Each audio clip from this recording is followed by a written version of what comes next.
कबीर साहिब जी का जन्म हुआ था या अवतार थे? कबीर साहब कभी जन्म नहीं लेते भाई। कबीर साहब कभी माँ के गर्भ में नहीं आते, माँ बाप के मिलन से नहीं आते। ना हम लीना गर्भ बसेरा बालक हुए दिखलाया संतों अविगत से चला आया।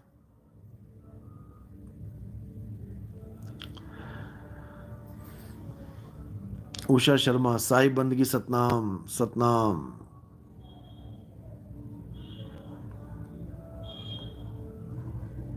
सतनाम सतनाम सतनाम।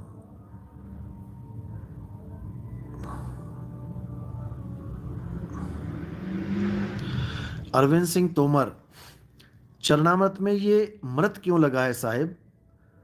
अमृत में भी मन को मृत करने का जल मृत नहीं लगा है, चरण के साथ अमृत लगा है। चरण अमृत यानी ऐसा अमृत जो चरणों से बह रहा है। दूसरी दीक्षा में इसका भेद दिया जाता है। पहली दीक्षा में आपको आपके मन को झुकाने के लिए चरणामृत देही का दिया जाता है, और दूसरी दीक्षा में आपको विदेही चरणामृत का ज्ञान समझाया जाता है, क्योंकि विदेही चरणामृत का ज्ञान ही संपूर्ण ज्ञान है। ध्यान मूल गुरु रूप है और पूजा मूल गुरु पांव। पूजा मूल गुरु पांव, उन्हीं पांव को चरण बोला गया है। उसी की पूजा करनी है, वो पूजनीय है। गुरु के चरणों में ही समाना है। नहीं है आपको लग रहा है कि कबीरपंथी लड़ रहे हैं, असल में वो सत्य और असत्य की बात कर रहे हैं। वो समझा रहे हैं कि भाई जो तुम पकड़ के बैठे हो वो असत्य है, और जो हम समझा रहे हैं वो सत्य है। वैसा नहीं है कि हर बंदा सत्य ही समझा रहा है। वो तो आप देखो ना, वो आप देखो कि सामने वाला क्या बता रहा है। क्या वो मंत्रों में उलझा रहा है? क्या वो ये कह रहा है कि ये मंत्र जपोगे तो काल भगवान भाग जाएगा? अरे भाई, उसकी दुनिया में तुम रहते हो, उसका दिया तुम खाना खा रहे हो, उसकी दुनिया की तुम सांस ले रहे हो, और तुम्हारे एक मंत्र जपने से वो भाग जाएगा दुनिया छोड़ के? क्या बच्चों वाली बातें कर रहे हो? हद ही कर दी है। तुम अपने मंत्र से, मैंने कहा ना, कि गली के कुत्ते को भगा के दिखाओ।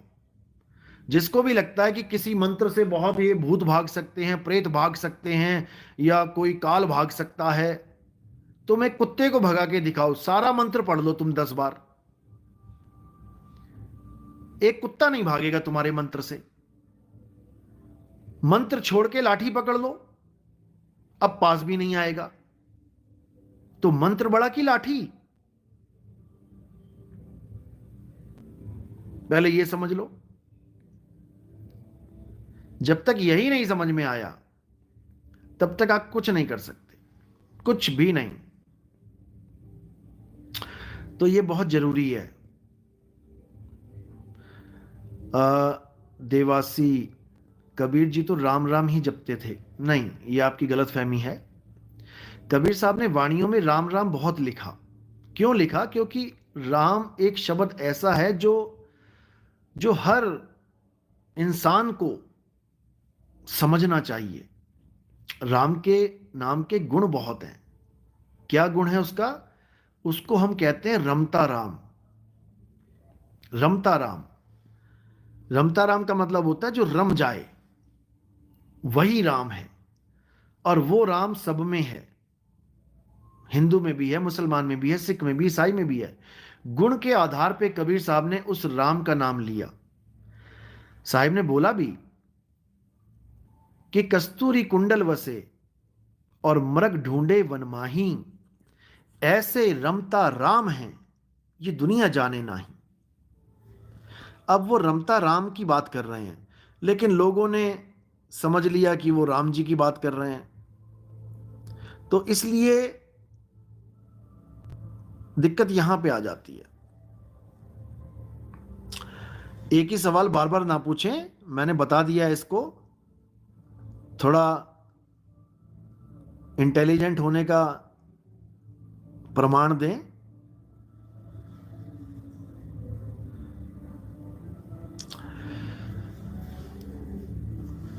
देखो, मैं फिर बता रहा हूं कि ऐसा कोई मंत्र नहीं होता।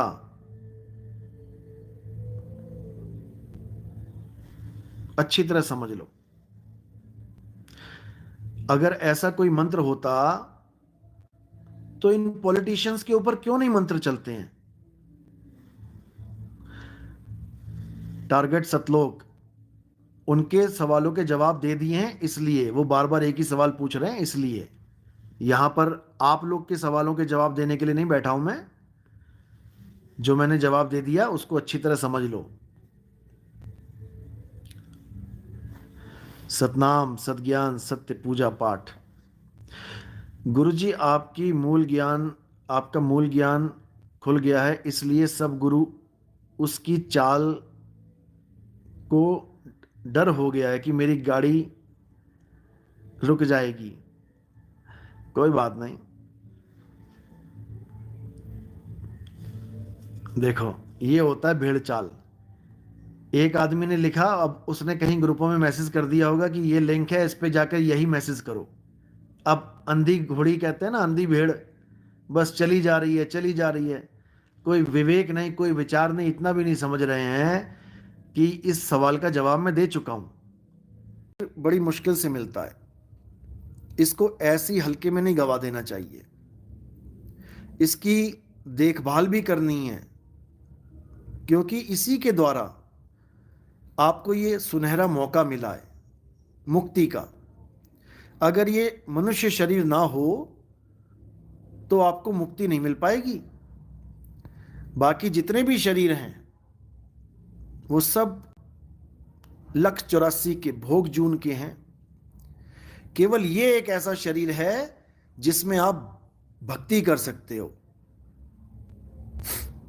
बस ये समझ लो। तो इसका भी ध्यान रखना है। चंदन सौरभ, आपको देख के बहुत अच्छा लगता है गुरुजी, मालिक सब पर दया करे, यही अरदास है। आप लोग को भी देख के बहुत अच्छा लगता है मुझे। आप भी मालिक के बच्चे हैं। सब ऐसे ही प्रेम से रहें, सब में प्रेम बना रहे, किसी में वैर विरोध ना रहे, क्योंकि जहां क्रोध तहां काल है और जहां क्षमा तहां आप। हमारी हमेशा यही शिक्षा रही है कि आपको कोई बुरा कह देता है तो उसको पी जाओ। आप पर कोई इल्जाम लगा देता है, कोई बात नहीं, पी जाओ, बच्चा है। झूठा इल्जाम लगा देता है। आपको कोई 52 अक्षरों में गालियां दे देता है, कोई बात नहीं, पी जाओ, 52 अक्षर ही हैं, कोई लठ थोड़ी नहीं मार दिया, खून थोड़ी नहीं निकल गया आपके। तो इसलिए माफ करना सीखो। किसी ने हमें बुरा कह दिया, कोई बात नहीं, हमारी तरफ से माफी है। आगे परमात्मा माफ करेगा नहीं करेगा वो जाने। परमात्मा क्या इंसाफ करेगा वो जाने। हमारे दिल में किसी के लिए मलाल नहीं है, हमारे दिल में किसी के लिए वैर विरोध नहीं है। चाहे कोई मुझे अपना दोस्त मानता है, चाहे माने दुश्मन, हमारे लिए कोई विरोधी नहीं है, हमारे लिए कोई दुश्मन नहीं है। ठीक है, एक रोल अदा कर रहा है वो विरोधी का, गालियां दे रहा है, ठीक है, कहना पड़ जाता है कि हमारा विरोधी है, केवल समझाने के लिए, केवल बताने के लिए। लेकिन असल मायने में वो भी हमारा विरोधी नहीं है।